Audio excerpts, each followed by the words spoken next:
बिस्मिल्लाहिर्रहमानिर्रहीम, अस्सलाम वालेकुम। मैं फैज़ान रिज़वी और आप मेरे यूट्यूब चैनल देख रहे हैं। आज जुमेरात 13 अगस्त है और हम बात कर रहे हैं ना यूरोप की ना मशरिक़ वुस्ता की, बल्कि इस वीडियो के अंदर हम बात करेंगे एशिया की।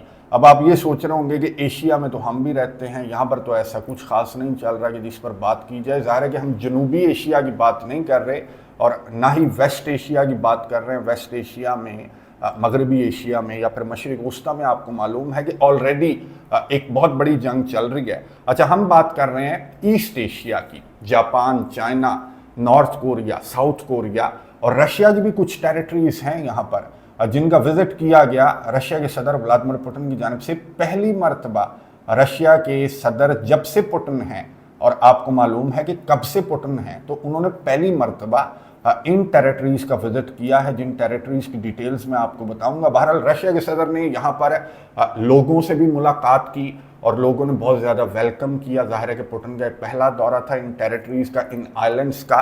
और पुतिन ने भी यहाँ पर गुफ्तगू करते हुए ये कहा कि अगर मैं यहाँ पर आया हूँ पहली मरतबा तो किसी को क्या तकलीफ़ है, तो बहुत ज़्यादा तकलीफ़ है। जापान की प्राइम मिनिस्टर सनाए तकाइची को बहुत ज़्यादा तकलीफ़ है और उन्होंने ये कहा कि रशिया की जानिब से ऐलान जंग किया गया है जापान की टेरिटरीज का विजिट करके, या फिर यूं कह लें कि ये डिस्प्यूटेड आइलैंड्स हैं जापान और रशिया के दरमियान। तो इनका विजिट करके सनाए तकाइची की जानिब से कहा गया कि रशिया ने ऐलान जंग किया है और जापान की जानिब से रशिया को जवाब दिया जाएगा। अब आप अंदाज़ा लगा लें कि किस लेवल का तनाज़ा, किस लेवल की जो जंग है वो ईस्ट एशिया के अंदर सर उठा रही है।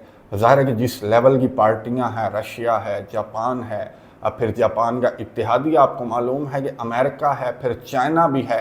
और जब भी इस एरिया के अंदर, ईस्ट एशिया के अंदर जब भी जंगें हुई हैं तो किस लेवल की जंगें हुई हैं। इवन के जोरी हमले भी यहीं पर हुए हैं, ईस्ट एशिया के अंदर हुए हैं। और जापान का ना सिर्फ रशिया के साथ कुछ तनाज़ात हैं बल्कि चाइना के साथ भी इसी तर्ज के जो सिनकाकू आइलैंड्स वगैरह हैं तो उनके तनाज़ात चाइना के साथ भी हैं। और अब जबकि ये तनाज़ा सर उठा चुका, जो रशिया के साथ जापान का तनाज़ा है, तो हो सकता है कि चाइना भी दरमियान में आ जाए, फिर अमेरिका भी दरमियान में आ जाए। और ऑलरेडी बहुत सारी जंगें चल रही हैं पूरी दुनिया के अंदर और ये सारी ताकतें वहाँ पर डायरेक्टली या इनडायरेक्टली इन्वॉल्व हैं, यानी कि रशिया, चाइना, अमेरिका। तो ये एक बहुत बड़ी जंग में भी कन्वर्ट हो सकता है और इस वक्त दुनिया ये एक और तनाज़ा अफोर्ड नहीं करती, जो कि बहुत बड़ा तनाज़ा है। मैं आपको तनाज़ा बता दूं कि है क्या। ये आपको लाइन में जो आइलैंड्स नज़र आ रहे हैं ना, ये हैं 56 आइलैंड्स हैं और इनको कहा जाता है कुरियल आइलैंड्स। ये जो कुरियल आइलैंड्स हैं ये रशिया के आइलैंड्स हैं और रशियंस यहाँ पर रहते हैं। और इनमें से सारे के सारे 56 का तनाज़ा नहीं है जापान और रशिया का। मैं आपको बता दूं कि सिर्फ 4 आइलैंड्स का तनाज़ा है। ये जो मैं आपको दिखा रहा हूँ ना, 4 आइलैंड्स, इनका नाम भी मैं आपको बता देता हूँ। बड़ा मुश्किल नाम है लेकिन मैं आपको बता देता हूँ कि इतोरोप एक आइलैंड है, फिर दूसरा आइलैंड है कुनाशीर, कुनाशीर का आइलैंड है, फिर शिकुटान का आइलैंड है और चौथा जो है वो हाबोमाई का आइलैंड है। ये जो 4 आइलैंड्स हैं मैं आपको दिखा रहा हूँ, तो इनका तनाज़ा है जापान और रशिया के दरमियान। और ये तनाज़ा है क्यों? ये जो आइलैंड्स हैं जापान के पास, तो आपको मालूम है, मैं आपको बता दूं कि 14,000 से ज़्यादा जापान के आइलैंड्स हैं। अब ये 14,000 के 14,000 आबाद तो नहीं हैं, इनमें से 400 के करीब हैं जो जापान के आइलैंड्स हैं जो कि आबाद हैं, वहाँ पर आबादी है, वहाँ पर लाइफ है।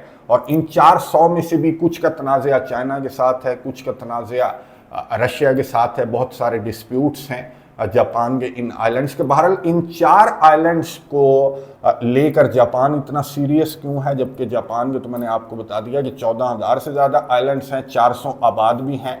लेकिन ये 4 आइलैंड्स इतने इंपॉर्टेंट क्यों हैं, उसकी वजह मैं आपको बता दूं कि पैसिफिक ओशन के साथ जो रशिया का सी है, सी ऑफ ओखोत्स्क, ये लिंक करता है पैसिफिक ओशन के साथ। तो रशिया के लिए बहुत ज़्यादा इंपॉर्टेंट आइलैंड्स है। रशिया यहाँ से कश्तियाँ गुजारता है और वो सीधी पैसिफिक ओशन के अंदर चली जाती हैं, जो रशिया की कश्तियाँ हैं या जो मिलिट्री शिप्स वगैरह हैं। तो रशिया के लिए बहुत ज़्यादा इंपॉर्टेंट है, स्ट्रेटजिकली बहुत ज़्यादा इंपॉर्टेंट हैं ये जो आइलैंड्स हैं तो इनको रशिया इस्तेमाल करता है कि जनाब डायरेक्ट जंप लगाएंगे और पैसिफिक ओशन के अंदर चले जाएंगे। बाकी रशिया के जो ओशंस हैं, आपको मालूम है कि ब्लैक सी के अलावा वो जो आर्कटिक ओशन है वो तो मुंजमद रहता है ना, तो ये पैसिफिक ओशन का एक यूं कह लें कि शॉर्टकट है रशिया के पास, इसलिए रशिया के लिए जो 4 आइलैंड्स हैं बहुत ज़्यादा इंपॉर्टेंट हैं।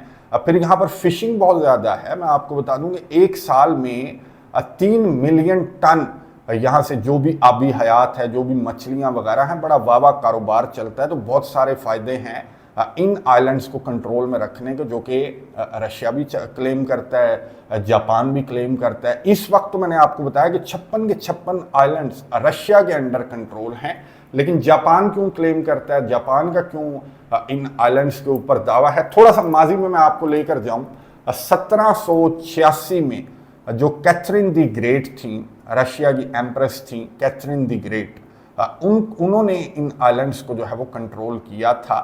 फिर 1855 में रशिया और जापान के दरमियान एक ट्रीटी भी साइन किया गया कि चलो जी एक मुआहिदा कर लेते हैं, ना तुम्हारे ना हमारे, आधे आधे कर लेते हैं। यानी कि ये जो आइलैंड्स हैं ना जिनका तनाज़ा है, ये 4 आइलैंड्स हैं, इनमें से 3 आइलैंड्स जापान को दे दिए गए रशिया की जानिब से, बाकी आइलैंड्स रशिया ने खुद रख लिए। और ये जो ऊपर आपको एक बड़ा सा साखालीन का आइलैंड नज़र आ रहा है ना, तो ये भी तनाज़े के अंदर था। इसको आधा आधा कर लिया गया कि आधा जापान का, आधा रशिया का। लेकिन ये जो आधा आधा था ना, 50-50 वाली जो डील हुई थी इनके दरमियान, ये कोई ख़ास इसने काम नहीं किया। बड़ी लड़ाइयाँ हुई, बड़े फड्डे हुए, आमदोरफ्त में बड़ी रुकावटें हुई और इस एग्रीमेंट का कोई ख़ास फ़ायदा नहीं हुआ। फिर दोनों कंट्रीज़ ने 1875 में एक और जो है वो मुआहिदा साइन किया गया इन दोनों कंट्रीज़ के दरमियान, जापान और रशिया के दरमियान। कि मैं आपको स्कैन करके हिस्ट्री बता रहा हूँ, हालांकि बड़ी लंबी चौड़ी है। अगर उसकी डिटेल में हम चले गए तो हमें ये तनाज़ा जो है वो आपको समझने में आसानी नहीं होगी, मुश्किल होगी। इसलिए मैं स्कैन करके आपको बता रहा हूँ कि 1875 में फिर से एक मुआहिदा साइन किया गया। ये पीटर्सबर्ग मुआहिदा था, सेंट पीटर्सबर्ग मुआहिदा। और इसके तहत ये किया गया कि चलो ये बड़े वाला आइलैंड मैं रख लेता हूँ, रशिया ने कहा, ये जो साखालीन का आइलैंड है, और ये जो बाकी सारे आइलैंड्स हैं 56 के 56, ये जापान तुम रख लो।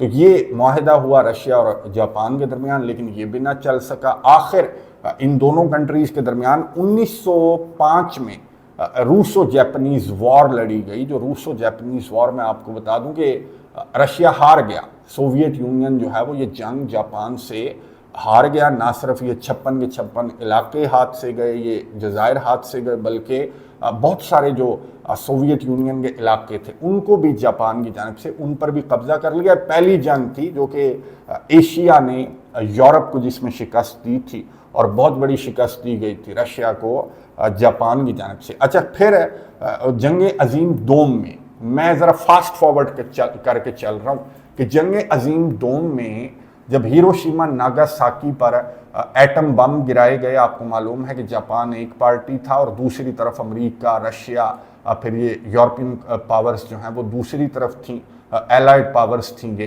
तो जब हिरोशिमा नागासाकी के ऊपर जिस दिन बम गिराए गए नागासाकी के ऊपर, तो उसी दिन रशिया ने इन आइलैंड्स को, जो कुरियल के आइलैंड्स हैं, इनको रशिया ने फिर से कंट्रोल कर लिया कि बड़ा अच्छा मौका है, अब इन आइलैंड्स को जो है वो हम कंट्रोल कर लेते हैं। अच्छा, जो जंग अजीम दोम है उसके बाद एक ट्रीटी तो साइन हो गई, जापान के साथ एक मुआहिदा साइन हो गया, सब कुछ ख़त्म हो गया जंग अजीम दोम के बाद। लेकिन रशिया और जापान के दरमियान ये जो आइलैंड्स का तनाज़ा है, जो रशिया की जानिब से जो आइलैंड्स जापान के कंट्रोल कर लिए गए थे, तो ये तनाज़ा आज के दिन तक हल तलब है, ये अभी भी डिस्प्यूटेड है। ये जो 4 आइलैंड्स हैं, बाकी तो मैंने आपको बताया कि बाकी जो 52 आइलैंड्स हैं वो तो रशिया के अंडर कंट्रोल हैं ही हैं, लेकिन ये 4 आइलैंड्स जो हैं इनका तनाज़ा है रशिया और जापान के दरमियान। तो यहाँ पर रशिया के सदर व्लादिमीर पुतिन की जानिब से दौरा किया गया, तो जापान की प्राइम मिनिस्टर सनाए तकाइची का बहुत सख्त रद्दअमल सामने आया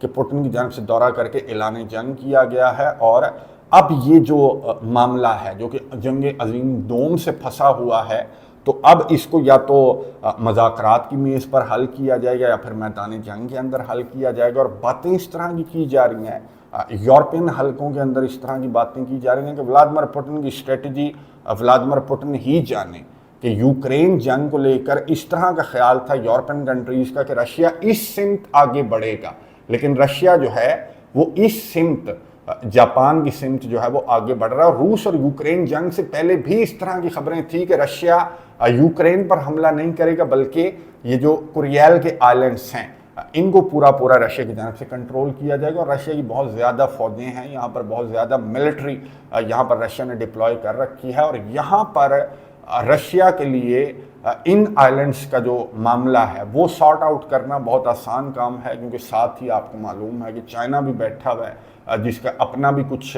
डिस्प्यूट है जापान के साथ। मैंने आपको बताया कि शिनकाकू आइलैंड्स, इनकी डिटेल्स कभी किसी सेपरेट वीडियो के अंदर मैं आपको बताऊंगा। खैर, अगर ये तनाज़ा छिड़ता है, ये जो कुरियल आइलैंड्स वाला तनाज़ा है, तो जाहिर है कि फिर शिनकाकू आइलैंड्स वाला जो मामला है वो भी चाइना हल करने की कोशिश करेगा, जो आइलैंड्स इस वक्त जापान के अंडर कंट्रोल हैं, लेकिन चाइना उन पर अपना कंट्रोल चाहता है। फिर ताइवान का फड्डा भी है, बहुत सारे तनाज़ात हैं जो कि इंतज़ार में बैठे हुए हैं कि भाई कोई माहौल बने और हम भी दरमियान में कूद पड़े। किम जोंग उन भी यहाँ पर बैठे हुए हैं भाई, और यूक्रेन को बहुत ज़्यादा एतराज़ हो रहा है आजकल किम जोंग उन को लेकर। फिर नॉर्थ कोरिया और साउथ कोरिया का अपना फड्डा है। फिर नॉर्थ कोरिया और जापान की टेंशन्स भी मैं आपको बता दूं कि बहुत ज़्यादा हाई हैं मिसाइलों वगैरह को लेकर, और जिस तरह की का असलहा अमेरिका की जानब से जापान को दिया जा रहा है। तो बहुत बड़ी जंग यहाँ पर, बहुत बड़ी जंग, बहुत बड़ा लावा यहाँ पर उबल रहा है ईस्ट एशिया के अंदर, मैंने आपको बता दिया, और वो किसी भी वक्त फट सकता है। और ये जो दौरा था रशिया के सदर व्लादिमीर पुतिन का दौरा इन आइलैंड्स का, तो उसके बाद ये टेंशन्स बहुत ज़्यादा बढ़ चुकी हैं, जो कि मैंने आपको स्कैन करके बताने की कोशिश की है। बहरहाल इस मामले पर मैं नज़र रखूँगा, इस तनाज़े पर मैं नज़र रखूँगा, क्योंकि तनाज़ा जो है वो बहुत तेज़ी के साथ सर उठा रहा है और बहुत ज़्यादा सख्त रद्दअमल ना सिर्फ जापान का सामने आ रहा है, बल्कि रशिया की जानब से रशिया के सदर व्लादिमीर पुतिन, फिर रशिया के जो फॉर्मर प्रेसिडेंट हैं दिमित्री मेदवेदेव, जिन्होंने ऑलरेडी जब वो रशिया के सरबराह होते थे तो इन आइलैंड्स का उनकी जानब से भी विज़िट किया गया था, कितने हार्ड लाइनर हैं, कितने सख्त बयानात देते हैं। दिमित्री मेदवेदेव की जानब से भी बहुत ज़्यादा सख्त बयानात दिए जा रहे हैं, और जापान और रशिया के दरमियान ये जो टेंशन्स हैं बहुत ज़्यादा बढ़ सकती हैं। फिर मिडल ईस्ट का तनाज़ा, जो वेस्ट एशिया के अंदर जो तनाज़ा है, जहाँ पर चाइना की इन्वॉल्वमेंट है। ज़ाहिर है कि चाइना डिपेंड करता है ना ईरान के ऑयल पर, ईरान की एनर्जी पर, फिर आबनाए हुर्मज़ पर चाइना डिपेंड करता है, जहाँ पर अमेरिका नाका लगाकर खड़ा है। तो अमेरिका की अटेंशन या तो इधर डाइवर्ट करवाने की कोशिश की जा रही है। अगर अमेरिका वहीं पर बिजी रहता है, आबनाए हुर्मज़ के अंदर बिजी रहता है, या फिर ईरान के साथ बिजी रहता है, तो यहाँ पर ताइवान भी जाएगा, जापान भी जाएगा। बहुत सारे तनाज़ात जो हैं वो रशिया और चाइना, यहाँ पर ये वैक्यूम जो यहाँ पर है तो उसको ये आकर फिल कर रहे हैं रशिया और चाइना। तो इन अदर वर्ड्स ये अमेरिका को भी मैसेज दिया जा रहा है कि भाई ख़त्म करो वो जो मिडिल ईस्ट का तनाज़ा है, या जो नाकाबंदी है, या जो आबनाए हुर्मज़ का रास्ता अमेरिका ने रोक रखा है। तो अमेरिका को भी ये रशिया और चाइना की जानब से मैसेजेस दिए जा रहे हैं। अब किस तरह से मैसेजेस जो हैं वो डीकोड किए जाते हैं डोनाल्ड ट्रंप की जानब से, किस तरह का रद्दअमल सामने आएगा, क्या अपने इत्तेहादी जापान के साथ अमेरिका किस लेवल पर जाकर खड़ा होगा, ये जो डिस्प्यूट है जिसकी डिटेल्स मैंने आपको बताई, तो मैं नज़र रखूँगा अमेरिका के रद्दअमल पर भी और इस तनाज़े पर भी आपको अपडेट्स देता रहूँगा। अपनी राय का इजहार कमेंट्स बॉक्स में ज़रूर कीजिएगा। अगली वीडियो तक के लिए इजाज़त दीजिए। अल्लाह हाफिज़।